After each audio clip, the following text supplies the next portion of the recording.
My name is Robert Tathala. This is the story of Garrett Markish, a junior at Telford High School in Telford, Missouri when I was a senior, in the year 2004. What happened with Garrett Markish can be compared, of course, to the story of the Columbine massacre and others in which the rage of a young man burst forth in a nightmarish way against his classmates. But it is also a story like no other in history. Because I knew Garrett and his fate became so intertwined with mine, I feel I am most able to speak about the days leading up to the tragedy that killed 77 people on the night of May 5th of that year.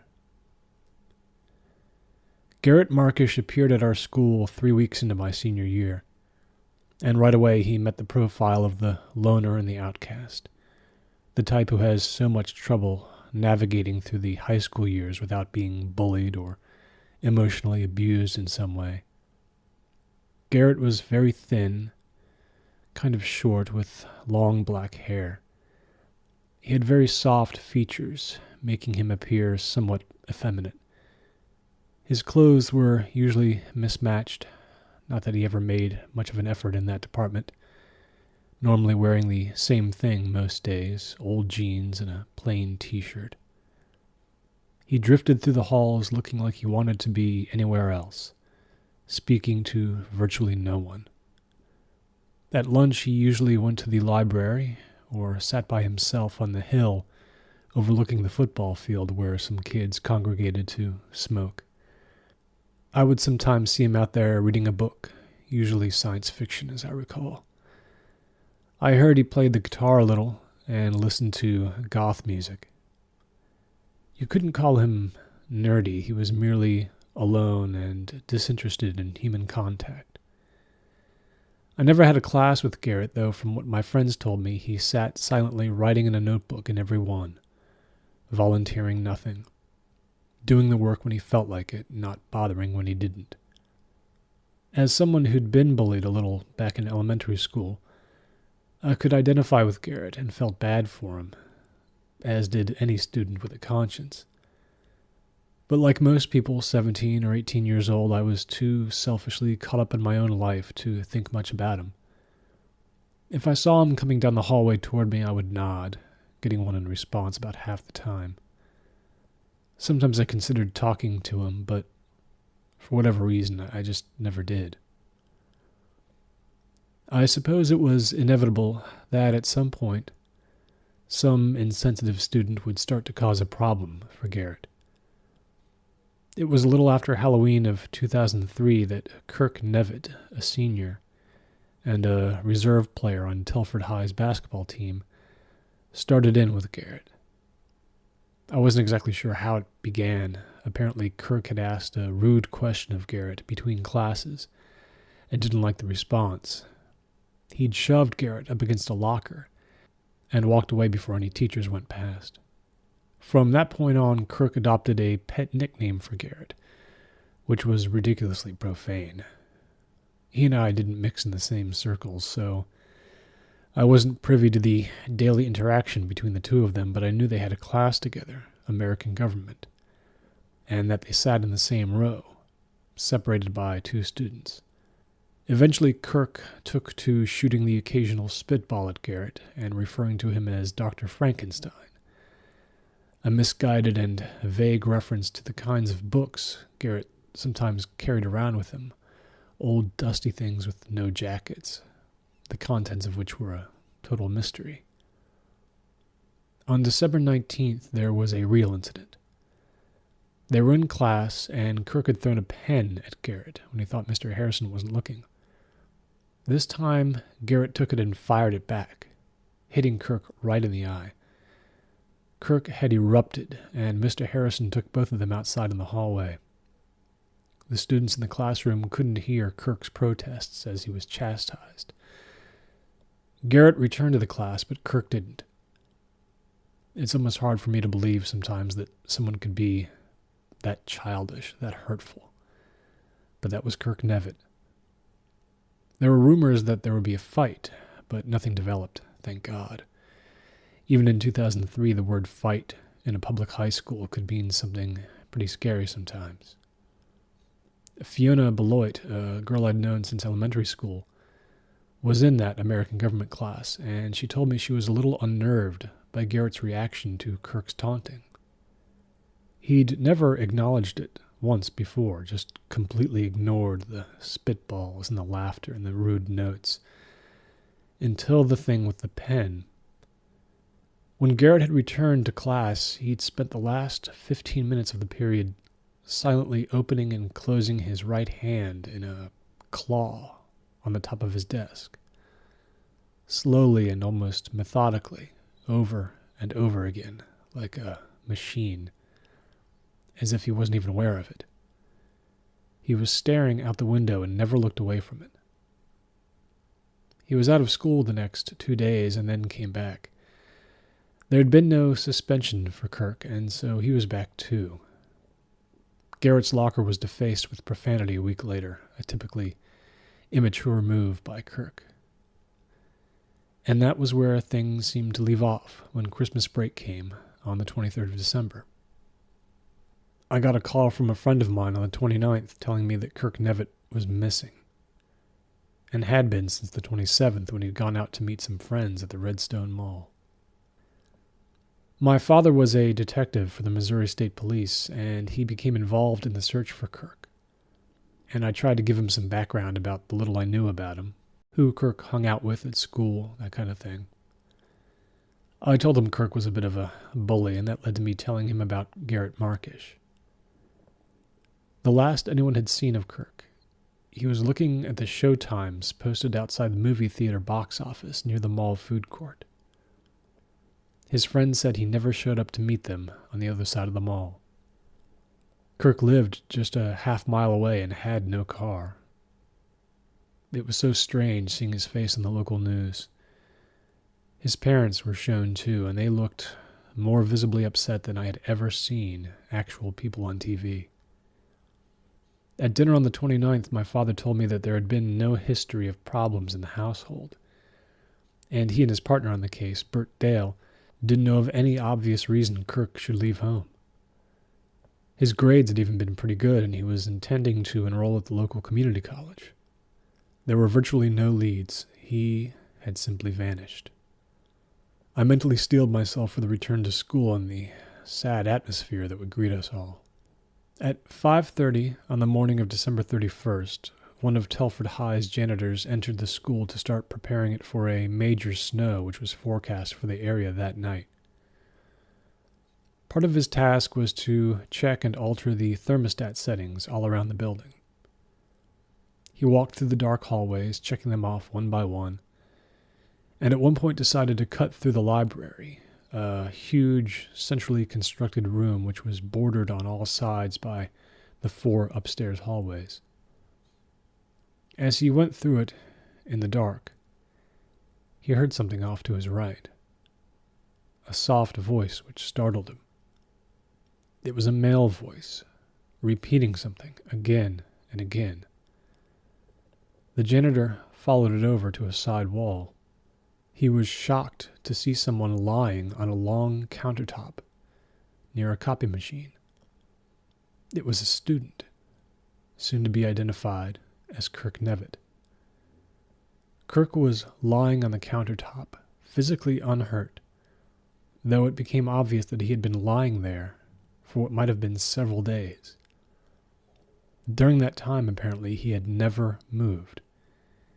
He had not eaten and had very noticeably lost weight, as if intentionally starved. Beside his head was a small blue plastic bowl, a dog dish. It was half filled with lukewarm water. Kirk lay face up, repeating a single phrase again and again, quietly, to no one. He stopped speaking when the janitor roused him out of his strange stupor, but he said nothing more to anyone for another 24 hours, at which time he finally began to emerge from the bizarre waking coma he'd been trapped in. His logical memories ended with walking toward the Redstone Mall on the 27th.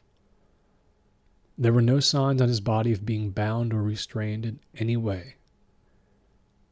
As the police interviewed Kirk further in the hospital, and he became more and more lucid, nursed and fed slowly back to full health, he started to recall unusual things, like being asked, not commanded, but asked by a soft male voice to lie down and remain in place, not moving a muscle, unless he had to turn his head to drink.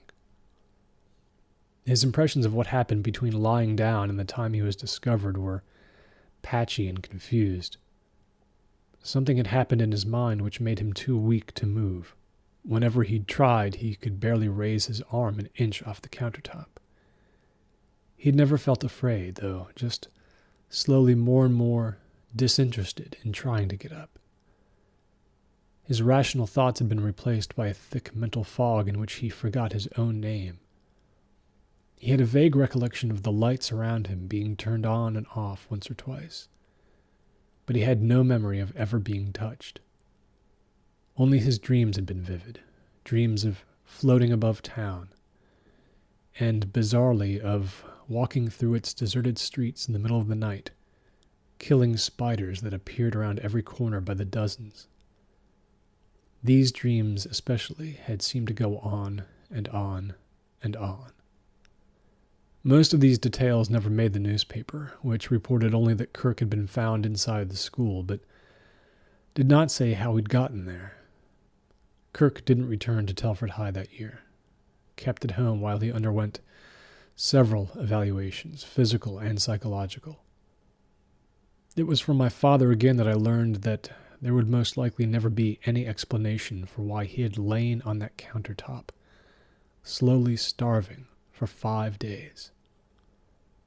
My father told me that whoever had led him there and left the room while he lay still must have returned a couple of times to refill the water dish, or Kirk would have died of thirst. They'd searched for signs of forced entry, but there were none.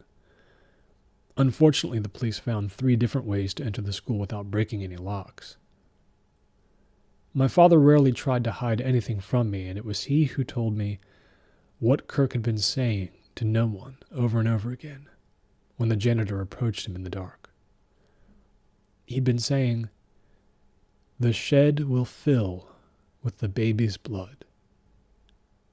It was utter nonsense. They tried and tried, apparently, to link that phrase to something, but never did. It was more than 2 weeks after Kirk was found that my father finally went to talk to Garrett Markish. The case was going nowhere, and my father, as he sometimes did with the cases that baffled and fascinated him, was more or less going out on his own to try to understand more about what had happened. I remember it was a Thursday night that he came back to the house unusually late, around 10 o'clock. I was in the kitchen cutting myself a piece of cake. My mother and my 12-year-old brother were upstairs. He was teaching her Excel for her job in a publishing house. My father sat down next to me at the kitchen table and told me where he'd been. Garrett lived in a foster home, the oldest of 4 kids who lived there. This was the 3rd foster home he lived in. His parents had died in an accident when he was 2. My father told me he'd spoken to Garrett for an hour, and though he had no evidence that he'd had anything to do with Kirk Nevitt's bizarre disappearance and reappearance, he wanted me to stay far clear of him. I would have taken my father at his word about this, since I knew he'd developed and honed a sense of someone being bad news that the rest of us just didn't have. But he made a particular emphasis of his point that night.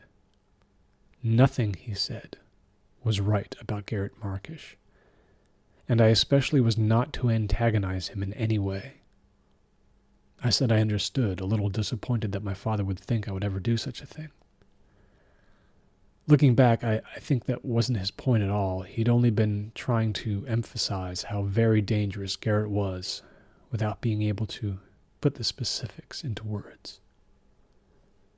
Word got out well enough about what had really happened to Kirk Nevitt, and the students of Telford High did look at Garrett differently then. You could sense that people made a specific point of avoiding him rather than just ignoring him. I don't recall anyone even my friends speaking openly about the possibility that Garrett had somehow caused Kirk's affliction. But it hung there all the same. There was no way this weak stick figure of a kid could have intimidated Kirk into accepting that torture. Yet the aura that surrounded Garrett from that point on was palpable. It was said that Kirk had a long way to go to make a full psychological recovery, that he developed an intense fear of the dark and falling asleep with no one else in the room. There was a rumor that Garrett alone was the reason Kirk wanted to stay out of school, but this had no basis in fact from what I knew. Garrett himself missed a week of school in February, supposedly with the flu. One afternoon during that stretch, I was in the English wing walking down the hallway toward a meeting of the yearbook club when I detected a strong odor, a sour, almost rancid smell.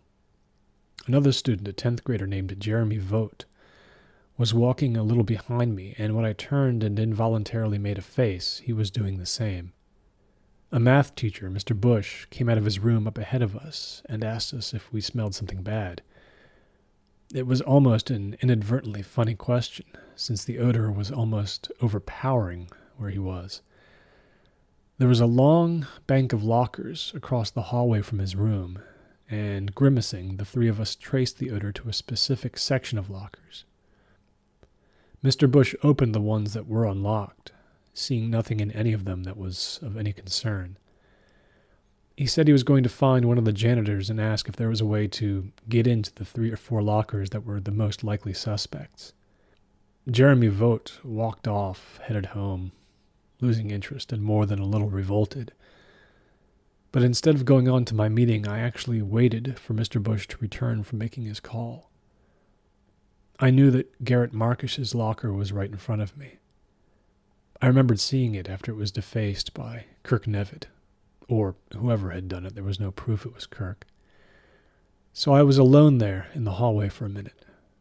The regular school day had ended a half hour before, so no one walked past. That odor was unlike anything I had ever sensed, an odor of rot and smoke. I reached out to Garrett's locker, feeling a definite sense of trespass, that I was doing something wrong. Still, I closed my hand around the padlock that guarded it, and then gave it a meaningless tug, duplicating the one Mr. Bush had given it. Of course it held firm. Then I idly began to rotate the dial, continuing to tug on the padlock lightly as I cycled, just once through 10 numbers or so. All of a sudden the lock gave cleanly. Like I sometimes did when I was impatient, Garrett had snapped the lock tight, but then given the wheel only a quarter turn, having no reason to think anyone would want in.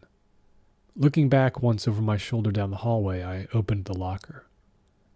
Inside it was the usual profusion of random papers and even a bag of some incredibly old Oreo cookies. But then there was the jar.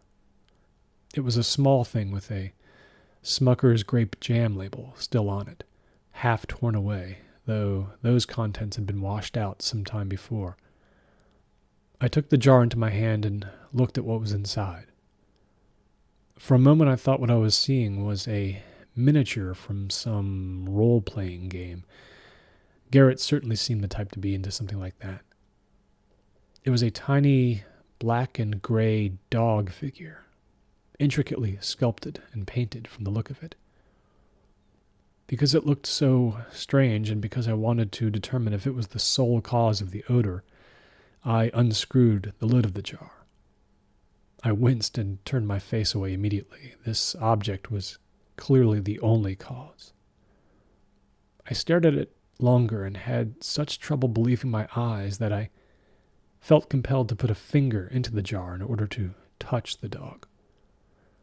You have to imagine what a Doberman Pinscher would look like if it died or were killed and left in the woods for a couple of days, or more accurately, mummified. Then imagine it was only 2 inches long. The sculpt, or whatever it was, had incredibly tiny but complete features, including sealed eyes. Its little mouth was frozen in a snarl with one tiny fang protruding. My finger touched the side of its body, and I felt a fur-like substance matted down. The body gave ever so slightly when I pushed down on the exposed side. I felt a wave of horror and disgust then, and I would have sworn in court that what I was touching was once a living thing. I screwed the lid back on the jar and put it back in the locker. Disgusted, I wiped my fingers again and again on my shirt. Mr. Bush returned after only another minute, and I told him I had managed to open the locker. Thinking of fingerprints, I confessed I'd touched everything and was sure the jar was the cause of the odor. Then I walked quickly away, not telling him I had really gotten a good look at anything in particular. He mumbled a word of thanks to me and said he'd see me tomorrow. And that was the last I knew of that jar, or Mr. Bush's reaction to it, when he almost certainly opened it, as I had. Instead of continuing to my yearbook meeting, I simply went home, feeling ill. That night I went back and forth about telling my father what I'd seen in the locker. I finally did, as he sat in his easy chair reading a novel. He listened attentively and questioned me on several details which seemed unimportant to me, but which to his detective's mind were quite the opposite. He asked me how old the jam label was and what sort of dog that sculpt represented, and if I remembered if the papers in the locker were schoolwork or something other than that. He reminded me once again about my promise to steer clear of Garrett, which from now on included his things. I apologized for opening the locker and told him frankly that my curiosity had just plain overpowered me. He said he could understand that. I said goodnight and turned to walk up the stairs to my room. Halfway up, he stopped me and asked me one more thing, which was if there had been any writing on the jar or maybe any unusual symbols written on it by hand. I told him no. That was where we left off. Garrett returned to Telford after his bout with the flu, and I never heard anything more about the incident. I had my chances to ask Mr. Bush about what he had done with the jar, but I never did. Even speaking about Garrett gave me an eerie feeling. It was toward the end of March that I had my one and only real encounter with Garrett. Since winter, he'd only retreated further and further into his own world, which was fine with everyone, but made me increasingly nervous. Once, out at the movies with my friends, someone made a reference to a serial killer character in the film we'd just seen, and he drew a lazy parallel to Garrett. And not only did I not laugh, but I wondered aloud if I was the only one who was genuinely worried about what he might do. More and more when I saw him, I would notice little details about his increasingly disheveled appearance, like his habit of wearing the exact same thing all the time and not shaving, and that sort of thing. Or a new tattoo I noticed on his neck. I couldn't imagine there wasn't more concern about him being a real threat to either himself or all the rest of us. He just seemed like that kind of enigma, that kind of ticking time bomb. My friends became quiet for a brief moment, and then Rich Griffin, kind of a genius who would at 21 drop out of college to be hired as a full-time reporter for the New York Times, said he thought about this all the time. And he knew a teacher in the English department, he felt uncomfortable, he said, about telling us which one, was so much the same way that she was in occasional meetings with the principal about what could be done legally to possibly intervene in Garrett's life. Then Mike Beck, whose left arm would be crushed 40 days later in the stampede resulting from the massacre that Garrett would perpetrate, told us he'd gotten so nervous about Garrett that he'd found himself approaching him and asking him if he'd like to join the school's filmmaking group that occasionally made short videos for YouTube. He thought maybe Garrett was the creative type. He'd heard he played guitar. Garrett had only muttered, "No thanks," and Mike had dropped it quickly. It was clear that I wasn't the only one musing upon Garrett and mentally tracking his withdrawal from his fellow students. But it didn't make me feel any better. March 21st, the first day of spring, was cold and rainy. I drove my mother's station wagon to school that day so I could come home late from the library, buried as I was in a term paper about the life of George Mason. I got antsy there after only an hour or so, and I decided to leave around 5:30, near dusk. Driving home down Elm Tree Road, I saw Garrett walking down the side of the road in the rain, without an umbrella. I suppose I had Mike Beck's story of how he had tried to reach out to Garrett still firm in my mind, and I directly violated my father's trust by pulling over to the curb, stepping out of the car, and asking Garrett if he wanted to ride with me wherever he needed to go. Or maybe there was something darker in my motives. Maybe it was more about a gnawing curiosity and a desire to look into this kid's eyes and truly see whether he was good or just maybe something unclassifiable. And yes, I think now there was an element of selfishness in it, an element of self-preservation. I wanted to be on this person's good side. There's no real doubt about it. I was honestly scared of him, and I wanted him to think of me as something other than one of them, the kids who either ignored him or mocked him behind his back. To my surprise, he murmured an unenthusiastic acceptance of my offer and got into the car. As we pulled away from the curb, I asked him where he was walking from, and he said the music shop. I told him I'd heard he was into music, but he only shrugged and said he was sometimes, but that he wasn't that interested in it anymore. We drove in silence for a time through the rain. He said he was only headed toward a friend's house and said I could drop him off at the entrance to Forbes Park, which was a dumpy grouping of athletic fields bordering a residential community. I offered to drive him to the front door of his friend's house, whoever that might have been, but he said no, he didn't want to get there too early and would just read for a little while at the bus shelter in front of the park. I didn't persist. I asked him what kinds of things he liked to read, and he recited the names of a couple of science fiction authors I knew and some philosophers I definitely did not. I managed to catch some details of his recent tattoo, the one he'd gotten on the side of his neck. It was small but clear, its colors dark blue and gray and black. It depicted a hooded figure that appeared to be holding a lantern in an outstretched arm. In just a couple of minutes we were at the park, and I swung in and he thanked me quietly and got out of the car. What happened next I saw only because my attention remained partially on Garrett as he closed the car door and started walking toward the bus shelter about 30 feet away across a small grass divider patch in the lot. I kept watching him because I was about to say, "See you at school," in the friendliest tone I could muster.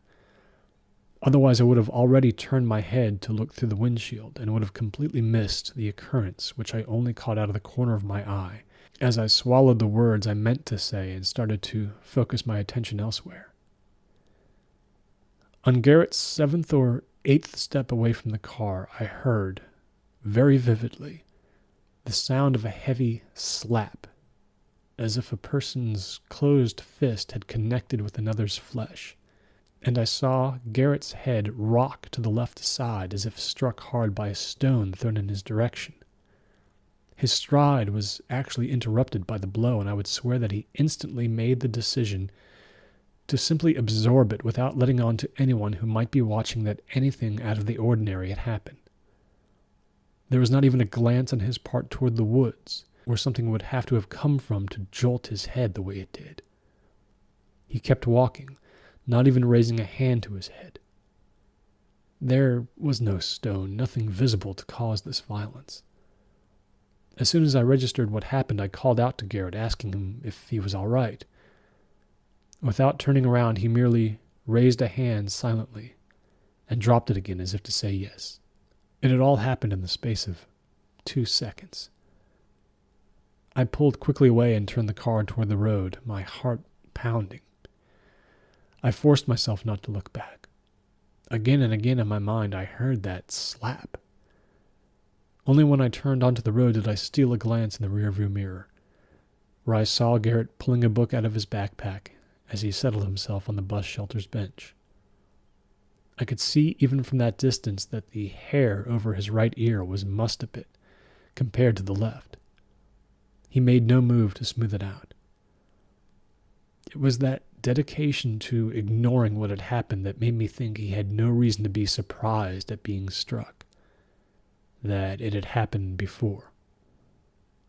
But what had done it, I would never know. Sometimes I wonder at the timing of the act, how it happened just after Garrett had the simplest of conversations with another human being, a relative rarity for him. I didn't sleep very well that night. I kept waking up. At a little past 2 a.m, I decided I was done trying to sleep for a while, and I got up and poked around on the internet for a time, playing some game or the other. Just when I started to feel a little sleepy again, at about 3, I heard our front door open and close downstairs. I was a little alarmed. I wasn't sure who this could be, coming back home so late on a Thursday night. My father hadn't worked late nights for 2 years.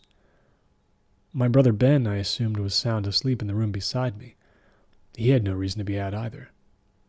I threw some sweatpants on and went downstairs to find my father in the kitchen making himself a sandwich. He was sweating for some reason, quite a lot, despite the fact that it couldn't have been more than 50 degrees outside. I asked him where he was coming back from. He said Gregory Gerganis, who used to be his partner some years before, had come up with a tip regarding something my father had been working on, and he wanted to go out and act on it while he had the chance. He said he couldn't tell me more. I made a leap of logic in that moment, and unwisely I asked if the tip had anything to do with Garrett Markish. My father had visited Kirknevitt twice in the past 3 weeks, asking him more questions. The answer to my own question that night was no. His trip out had nothing to do with all that. My father told me he was very tired and needed to go to sleep, and he would talk to me later. I asked him why he was sweating, and he said he was just wearing one too many layers. And then he went upstairs in the middle of making his sandwich. He'd just left the meat and the bread out as if he had forgotten what he was doing in the middle of it. I went to bed too, but I laid awake till almost dawn. The police arrested Garrett the very next morning as he left his house and started to walk to school.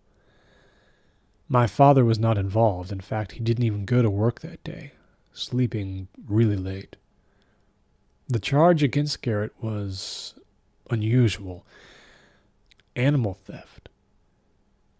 Evidence had been found that Garrett had abducted a dog belonging to a family living 3 doors down from him.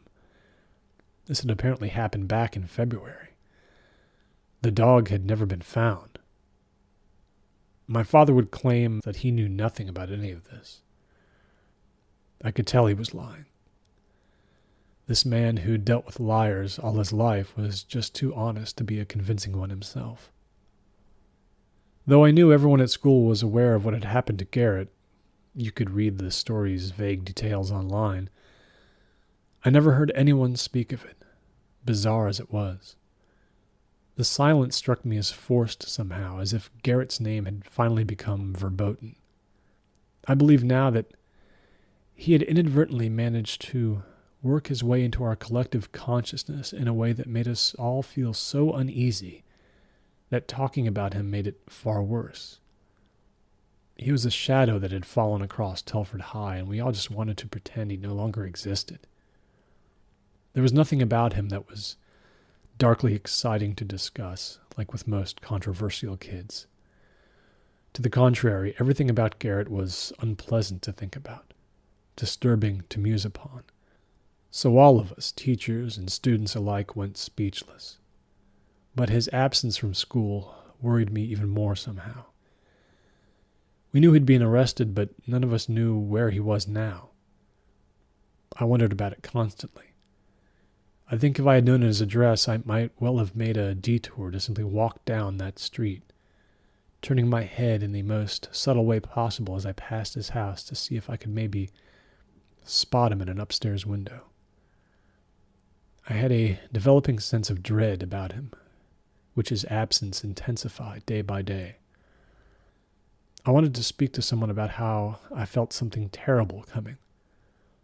How I dreamed one night of being on a train somewhere in the desert, all my classmates sitting around me as we rolled through a dark, featureless landscape, and Mr. Bush walking down the aisle between the seats carrying an axe. He was telling everyone to stay calm, for the moment was coming when he would have to stop Garrett from sending the train off the tracks, killing us all. He was asking each one of us how we intended to help him stop Garrett. And when he came to me, he said the way I could best help was to get this mark off his skin. And he pointed to a tattoo on his neck depicting a robed figure holding a lantern in one outstretched arm. When I told Mr. Bush I didn't know how I was going to do that, he told me angrily that it would be my fault then, that the shed would fill with the baby's blood. He held the axe out to me in the dark, demanding I take care of things myself. And it was then that I awoke, crying for the first time in years. Friday, April 30th, 2004, was the day before my father disappeared. I spent the evening at Mike Beck's house in his basement, helping him paint part of his massive model train layout, something we worked on together once every few weeks. We would put on some music and just chill out with this big, crazy project that had no end. His parents were across town, out at dinner. We'd been working for about an hour and a half, and it was a little past 9, when all of a sudden, the power went out. We were in darkness. We laughed nervously. While I waited, Mike went upstairs to find a flashlight, and he noticed through the living room window that none of the other houses on the road had lost their power. The only sound out there was the neighbor's dog, a temperamental Labrador retriever, barking loudly, which would not normally be a cause for alarm, but which I would remember later on. I thought we should go outside and look up and down the street to see if maybe a crew was working on something nearby. So we went out and looked left and right. We didn't see anything. Back inside, Mike thought about calling his parents to let them know they shouldn't hurry back anytime soon. It was their first night out since their newborn had arrived. They'd left Sandra with a sitter. In the end, he didn't make the call. It had now been about 20 minutes total since the power had gone out. Not quite sure what to do, we'd returned to the basement and Mike had started rooting around for candles. Then something else occurred to him, and we passed through the laundry room to snake our way back through a narrow passageway to the space where the water heater and the fuse box were. Taking a look inside the fuse box, we saw that every single fuse was in the off position, with no exceptions, as if they had all tripped at once. One by one, Mike set them all active again, and the lights came back on all over the house. Problem solved. He asked me if I knew how fuses worked, if it was possible that they would all flip simultaneously instead of just one or two. I wasn't sure. I was musing upon it when I saw that Mike's face had gone slack, and he put a hand out to silence me. He said, "I just saw something outside." Through the tiny ground-level basement window above our heads, he'd seen a pair of legs moving quickly past it, maybe a foot beyond the glass. We moved swiftly out of the laundry room and up the stairs, where we split up and looked through all the bigger windows on the front of the house. Nothing was out there in the side garden or the driveway or the street beyond. We then went to the back of the house, into the kitchen. Mike peered through the window set into the back door at the porch. Then he froze. He told me that the door to the shed at the edge of the yard was open. He couldn't remember if anyone had left it that way, but it didn't seem like that would have made any sense. He told me to step back toward the refrigerator, so neither of us could be seen from out there. We watched the shed for a time from our limited sight line. I could just barely see what Mike was talking about. The door was open, just a crack. Nothing out there moved. As the minutes passed, Mike became more and more convinced that someone was in there. I offered to call the police, but Mike shook his head. He just wanted to wait a few minutes. I asked him if he was absolutely sure he'd seen someone pass by that basement window, and he said he was about 90% sure. 90%. It was almost 10 more minutes before we decided to go out into the backyard. If we got near the shed and something seemed really wrong, we would call the police. Mike was even hesitant to turn the light on that illuminated the back porch, and not much more. When it was on, it actually made the rear of the backyard darker because of the shadows created by that light. We opened the back door and headed out. Mike was holding a hammer he'd scavenged from a drawer, and I held the flashlight.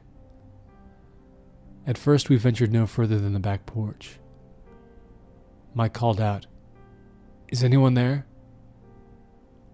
To this, the only response that came was the barking of the neighbor's dog again. We waited. Nothing stirred. Beyond the backyard, the land opened up. Everyone in the community had 3 to 5 acres to themselves, with very few trees around. Some of the houses beyond had lights on in their windows, some didn't. The door to the shed was open perhaps 8 or 9 inches. Mike swore under his breath, mostly I thought at his own fear. We moved onto the lawn and slowly moved to within about 10 feet of the shed, unable to see much of anything through that crack. It was eerie how in the dark that shed suddenly resembled the entrance to some tomb. Finally, Mike strode forward all at once and threw the shed door open wide. The door swung all the way on its hinges, creaking loudly. Then there was a sharp crack as its arc reached its limit, and it swung all the way back, almost shutting again until I stepped forward and caught it with one hand. I was prepared to rush in there. But the beam of the flashlight fell on nothing more than lawn equipment, a couple of bicycles, and stacks of old magazines. After that, we spread out and covered some ground around the house and in the street, but it all came to nothing. Regrouping back inside, we examined the laundry room and the area around the fuse box. Maybe it had been nothing more than a massively overloaded circuit that had caused the outage, and there was nothing to obsess over. Mike didn't want to worry his parents just yet. He would look into it and not say anything. For the rest of the evening until his parents returned, we watched a movie upstairs, very loud, all the lights on, all the doors locked. We tried not to think about what had happened. Mike walked me out around 11:30. All he could think about, and he said he knew it was ridiculous, was that Garrett had been at the house that night. He told me about the feeling he'd gotten when making eye contact with him on the day he'd spoken to him about the filmmaking group. A feeling of having made a huge mistake, as if he had trespassed without knowing it, and Garrett suddenly perceived him as a threat. But he would never call the police with so groundless a suspicion. There was nothing to be done right now. After all, was Mike seriously suggesting that Garrett had maybe gotten into the house somehow? For what reason? With what plan? Nobody was on the street when I went the 4 blocks home. The few hours of sleep I would get that night would be the most I'd get for months, as real, tangible horror came into my life. My kid brother was the one who found the note my father had left behind on the kitchen table the next morning. It was Saturday, and Ben came down to eat breakfast before going out on his bicycle with some other kids, and he saw a single sheet of paper tucked beneath a salt shaker. In my father's friendly, oversized handwriting were the words, "See you later!" written in ballpoint pen. None of us thought much about it, as on Saturdays he was very likely to go off to the hardware store early to begin some kind of home improvement project. But he wasn't back by noon, and he wasn't answering his cell phone. When night fell, and there was still no word from him, my mother called Gregory Gerganis in a panic. He had no idea where my father was. By midnight, my mother had taken some sleeping pills to knock herself out so she wouldn't have a breakdown from her worry and stress. My father's friends in the police force, who knew he was happily married for going on 19 years, and thus had no reason to leave us so baffled, went into action right away and did everything they could to find him. As I lay awake in the middle of the night, the thought that my father had some sort of secret life or deeply hidden reason for vanishing none of us could hope to understand was undermined by the more likely scenario that he had gone out on a lead of some kind, on a case we didn't know about, and had been abducted or killed. Never in his career had he ever given us a sense that he was ever in any sort of real danger, but we knew it was possible. By Sunday night, my mother was on prescription medication to control her panic, and I and my brother were unable to really eat or sleep. The note my father had left was taken away and examined with the greatest care, its image burned into our minds. I didn't go to school Monday or Tuesday as the detectives further investigated my father's disappearance. On Wednesday, I retrieved the mail from the box in front of our house and felt on the verge of passing out when I touched an envelope bearing my father's handwriting. It had been postmarked in Los Angeles, California, 1,800 miles away, the previous Saturday, which meant it would have to have been sent the same day he'd vanished. Out of sight of my mother, I opened the envelope and pulled out a single piece of orange notepaper and a photograph. The note was again written in my father's handwriting, and it said exactly the same thing as the first one. "See you later!" I stared at the photograph for minutes, shaking. It was a Polaroid he seemed to have taken of himself, holding the camera out at arm's length. He was standing in front of a storefront on a bright, sunny day. He was smiling into the camera in an easy, disarming way. He was wearing a football jersey with the number 32. It was the one I'd bought him as a birthday present 6 weeks before. That moment was when I knew that Garrett Markish had sent my father away, or rather, convinced him it was time to vanish from his job, his family, his entire life, because he'd uncovered too many of Garrett's secrets on his late-night investigations. I imagined Garrett had done it with a single sentence, word, or wave of his hand, summoning a power none of us could conceive of. I knew then that he was a monster. I went to Gregory Gerganis, and in a small spare room at the precinct house where he and my father worked, I told him all of my feelings and all of my suspicions in private. Not even my mother or my brother were there. It was 7 p.m. on May 5th. It took me about a half an hour to lay out all my thoughts to Gregory, who'd been a family friend for 10 years. He swore to me right then that my father would be found, and he would be found alive. That he didn't think he should wait any longer to act on what he himself suspected. He wanted me to forget about Garrett, go home, be with my mother, and try to resume my life. My father would be found, but it was vital that I act normally and not do anything about what I believed. The search for my father that had begun in Telford would spread to Los Angeles immediately, but the fact that there was no evidence whatsoever of foul play, and that there were now 2 notes and a photograph, seemingly made in a voluntary way by the missing, would soon make it difficult for the men who knew my father to get the resources they really needed. I had no doubt that Gregory would be relentless, but he faced a number of obstacles, and I felt my hopes fading. Within hours it would be found that no one with my father's name had traveled by public jet to California that weekend. And yet he had just appeared there. From the precinct house, I walked that night through downtown Telford, toward the nearest bus stop, where I waited for only a few minutes before walking on. I needed to walk, to be unconfined and process my thoughts. I needed miles of moving alone and unseen simply to settle down. It was a warm, pretty spring night. I paid no attention to the traffic, to the people on the street, though as soon as I moved onto a quieter road, I panicked, feeling exposed and watched. I needed to be around people, to lose myself among them. I took a turn onto Markhole Avenue and started to walk 1.5 miles toward Telford High, where I knew the first round of the state soccer championships were starting, with Telford scheduled to play a 7:30 game against Severn Grove.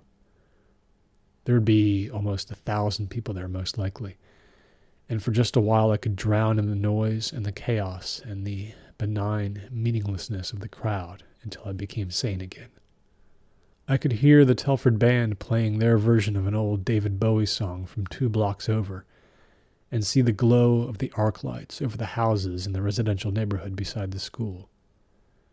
A man and wife were walking with their 2 young children in the same direction. Soccer was a bigger deal in Telford than football, with the team having won the state finals 2 years in a row, and lots of people got involved. When I got to the field, I paid my $3 admission for a ticket at the short brick facade that served as an entrance and went into what was charitably called a stadium. It was really just 2 giant sets of cheap metal bleacher seats on opposite sides of a chronically muddy football field, with a scoreboard on one end and a rising hill on the other where some kids would hang out and watch the game for free. I sat in the half-filled east side bleachers that night, climbing 20 rows from the front to a spot all the way in the back so I could disappear more easily. The game was just starting the second half, but I barely registered this, even though I tried to focus and take my mind off its relentlessly grim track. The school building, darkened and somewhat haunted-looking at night, rose behind the west bleachers, where there was a slightly bigger crowd. Over the school, the sky glowed a bit from the light pollution coming from the center of town. It was 8:40 p.m. Around me, people who had only 20 more minutes of life on this earth watched the game and chatted and cheered for their friends and their children. I would learn much later that a friend of mine who'd already arranged to be my college roommate come September was sitting directly opposite me in the back row of the west bleachers. He would become one of 2 people who were never fully found after that night. Severn Grove had just kicked in their second goal, almost but not quite dashing Telford High's hopes of a repeat championship, when I spotted Garrett on the hill beside the woods on the south side of the field, small in my vision. There were maybe 15 or 20 people spread out over the hill watching the game, and Garrett was alone among them, off by himself. He was sitting with his arms draped over his knees and his head hanging down, his face unseen, as if he were asleep. Beside him was his rumpled dark blue backpack. I stared at him, willing him to look up so I could see his face. It took me no time at all to decide that I was going to confront him. I wasn't even surprised to see him. It all made sense somehow. It felt like fate. While the crowd murmured and sighed about the game's tough turn, I stood up, keeping my eye on Garrett. He didn't move. I made my way back down the bleachers to the front row and descended 3 steps to the ground level and began to walk toward the hill. I was at about the 30-yard line, and I would have to detour around the chain-link fence that surrounded the field, so it would take me a few minutes to get there. As soon as I left the bleachers, I saw Garrett raise his head and look at the field. He slowly got to his feet as I watched him carefully. It almost seemed like he sensed I was coming and had reacted to my presence. On that night, he was wearing a maroon-colored sweatshirt and jeans. The closest people to him were a guy and a girl, about 10 feet away, each drinking something out of a styrofoam cup, unaware that he was behind them. As I kept walking, I saw Garrett reach into his backpack and pull out what was obviously a very long, very large knife. Its blade probably 1.5 feet long, almost a short sword. I broke into a run. Something horrible was about to happen. Garrett raised the blade in front of him and with both hands gripped it, placing the point on his chest. I began to shout then, crying, "Hey!" over and over again, just so the people around Garrett would look. Someone finally did, a bald man sitting nearby. He began to get up but looked confused about what he was seeing. I had reached the end of the chain-link fence and had gotten to the base of the hill when Garrett started to push that blade into his own chest. I heard a scream then from far behind me as someone in the bleachers saw what I was seeing. The videotape recovered after the tragedy, which has never been released to the public but which Gregory Gerganis showed me last year after I begged him to, captures the entire scene from beginning to almost the end. It was taken by the assistant soccer coach, Nick Cheadle, who was sitting in the 5th row of the east bleachers so he could get a wider view of the field. It wasn't any sort of official tape of the game he was making that night, so his camera wandered around a lot. When he sensed a commotion around him and saw people pointing toward the hill, he turned the camera that way in time to see Garrett Markish sinking to his knees with the blade sticking out of his chest 1/4 of the way in. When you're watching the tape, the camera stays on him for only 2 seconds, very shaky, and then it whips back to the field because the screams have taken on a sudden intensity as something begins to happen on the field. The Telford and Severn Grove players have all stopped for a free kick from roughly the center of the field when the ground there opens up. A fissure forms without a sound, and one Severn Grove player is seen to back away from it with his hands high in the air. The fissure grows rapidly, spreading outwards from a central point at about the 40-yard line, creating a wider and wider hole. Nick Cheadle held the camera on this phenomenon as best he could. As Garrett Markish sunk his blade deeper and deeper into his chest up on the hill, the hole widened and widened. On the tape there was no accompanying noise, no roar or echo. You can hear the thudding of feet on metal as people begin to evacuate the bleachers all around Nick Cheadle, who himself begins to move, continuing to tape until it becomes obvious he's in mortal danger. On the tape you can see 2 Telford soccer players, who had begun to run as fast as they could toward the far sideline, drop into darkness as the ever-widening pit devours the field. They fall in when the pit is about 50 feet by 50 feet wide. As Garrett pushed the last of his blade into his chest and people surrounded him, the pit expanded twice as fast. Screams almost obliterate the tape's audio as it sees more players descend into the sinkhole, and clouds of dust rise from it. The last thing you really see of the disaster is the pit spreading to the west, toward the bleachers on that side. That is when the picture becomes too shaky to watch as the man owning the camera abandons the recording and begins to run with the camera in his hand, his breathing labored. The words, oh my God, spoken again and again and again. I had almost gotten to Garrett when I stopped and joined the rest of the people on the hill in helplessly watching the disaster unfold. The people standing on the far sidelines who hadn't already run for safety disappeared into the pit. And then it was under the bleachers, where there were still more than 100 people who hadn't been able to get down to the steps. I saw people leaping off the bleachers in desperation, but the rickety central part of them collapsed into the pit all at once, pulling everything else in with it. There was a gigantic plume of dust and debris. Almost lost in the screaming was the moaning of the metal as it buckled.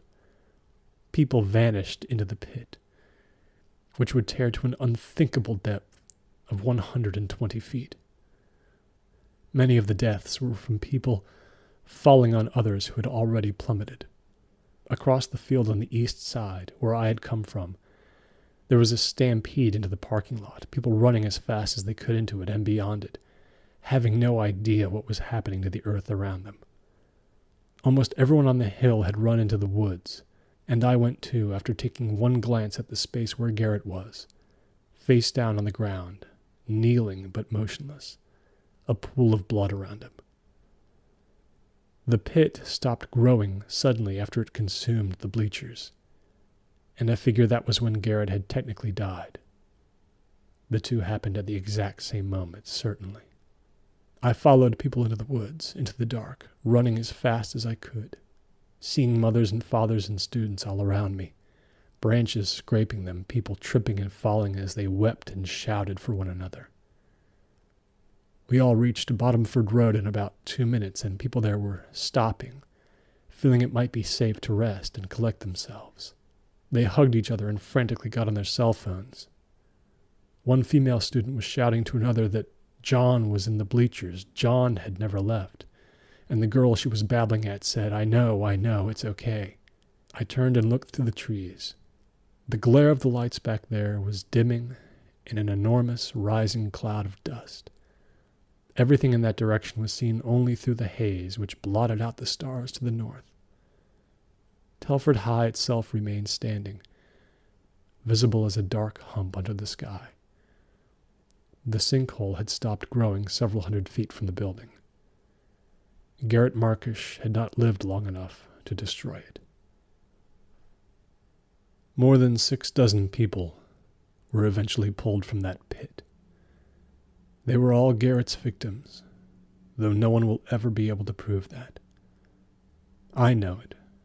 Gregory Gerganis knows it, and so does my father, who returned to us a month after the massacre, appearing on our front porch one morning.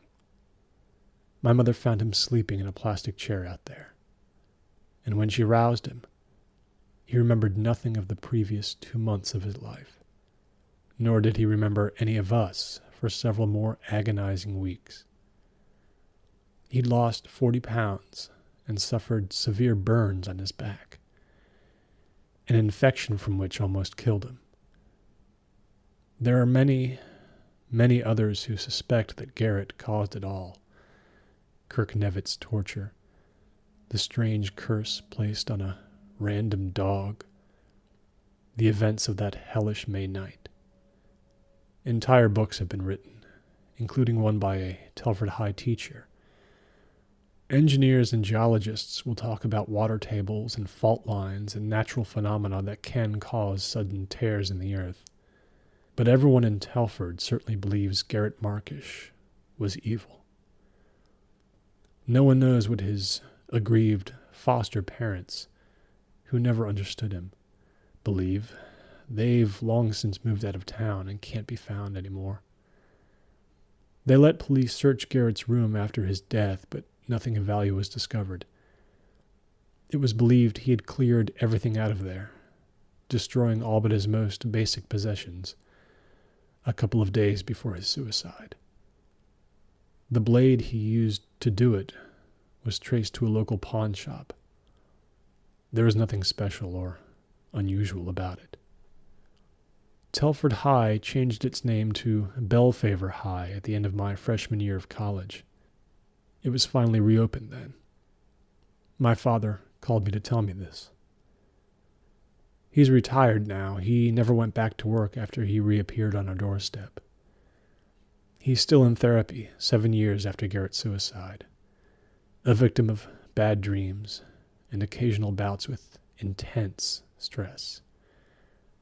He gave up trying to find out what his life was like during his vanishing right after he located a lawyer who believed he had spoken to my father in a park in Los Angeles, where my father had been living day after day in his stupor. People had thought he was just another homeless man. This lawyer reported to him that every time he'd passed on his way to work, my father would make the same seemingly meaningless statement aloud in his direction. The same words sometimes still come to my father in his dreams. He can't seem to shake them. He would say, in a voice weakened by hunger, "For every grave there is a feeding. For every tomb there is a feast." Nonsense words embedded in his mind while his family prayed for his safe return to us. Last night I sat in my tiny apartment here in Chicago and wrote those words down on a piece of paper, and then slowly fed it into the tiny flame of a candle. A futile gesture, I know, but it only proves the lengths I and Garrett's living victims will go to in order to somehow bury the past in a hole deep enough so that we can no longer hear the screams.